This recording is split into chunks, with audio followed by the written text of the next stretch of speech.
नमस्कार, आप देख रहे हैं सीटी न्यूज। मैं हूं आपके साथ प्रियंका।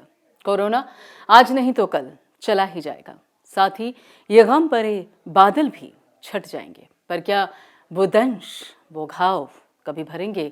क्या वो सजा कभी खत्म होगी जो इस कोरोना काल में कई परिवारों को बेवजह मिल गई? कोरोना में इतना कुछ हो गया, किसी ने अपने परिवार को खो दिया तो किसी ने खुद को ही नुकसान पहुंचा दिया। पहले बच्चों की पढ़ाई में रुकावटें आई, घर रहेंगे तो जाहिर है कि कुछ तो मन की करेंगे ही। पहले हम उनको मोबाइल नहीं देते थे, फिर पढ़ाई ही ऑनलाइन होने लग गई और मोबाइल ना देने का तो कोई कारण ही नहीं बचा। ना चाहते हुए भी मोबाइल बच्चों को देना पड़ा और फिर शुरू हुआ ऐसा खेल कि ना खेलते बने और ना रोकते बने।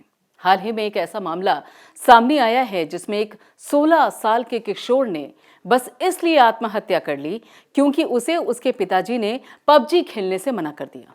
ऐसी लत क्यों लगी? ऐसी लत, इसके लिए क्या आप माता पिता को दोषी कहेंगे या इसके लिए आप उस किशोर अवस्था को गलत ठहराएंगे?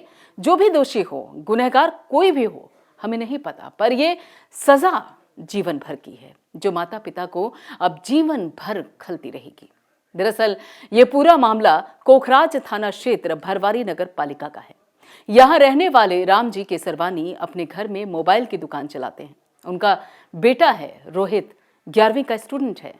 11वीं का स्टूडेंट यानी कि एक ऐसी उम्र के दौर से रोहित गुजर रहा था जिस उम्र में टीनेजर्स अपने दोस्तों के साथ सबसे ज्यादा वक्त बिताते हैं और इनके कई दोस्त होते हैं।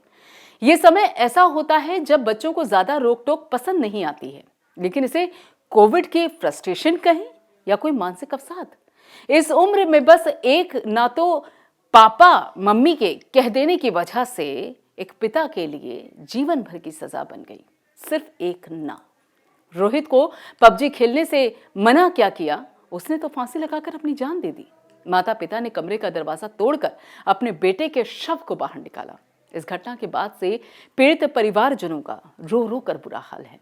परिवार वालों ने रोहित के बारे में बताया कि रोहित टिकटॉक पर अपने कई वीडियोस बनाता था, अपलोड भी करता था। टिकटॉक बंद होने के बाद से रोहित को पबजी गेम खेलने की लत लग गई। शुक्रवार के दिन दोपहर करीब 2:30 बजे रोहित मोबाइल पर गेम खेल रहा था और उसके पिता ने देख लिया और उसे पबजी गेम खेलने से मना कर दिया, डांट दिया और उसे मोबाइल छीन लिया। नादान उम्र कहें या माता पिता के प्रति नाराजगी कहें, रोहित दूसरी मंजिल पर बने कमरे में चला गया और पंखे के हुक में फांसी लगाकर अपनी जान दे दी। शाम को माता पिता ने खिड़की से झांककर देखा तो रोहित को फंदे पर लटकता हुआ पाया। रोहित को फंदे पर लटकता हुआ देखकर जैसे उनकी जान निकल गई। कस्बा भरवारी क्षेत्र में ये कल की घटना है। एक व्यक्ति ने सुसाइड कर लिया है। वो नाबालिग बच्चा था जिसके बारे में ये कहा जा रहा था कि वो पबजी खेल रहा था। उसके पिताजी ने डांट दिया था, इसी बात से उसने सुसाइड कर लिया है। पुलिस मौके पर गई थी, सारी विधिक कार्रवाई पूर्ण की जा रही है।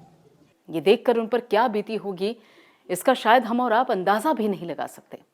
माता पिता की चीखें सुनकर आस पड़ोस के लोग आ गए। किसी तरह दरवाजा तोड़कर अपने इकलौते बच्चे को फंदे से उतारा। अस्पताल भी ले जाया गया जहां डॉक्टर्स ने रोहित को मृत घोषित कर दिया। इस घटना के बाद से परिवार में कोहराम मचा हुआ है। पुलिस ने शव को पोस्टमार्टम के लिए भेज दिया है। फिलहाल इतना ही। अब बाकी खबरों के लिए आप जुड़े रहिए सीटी न्यूज के साथ।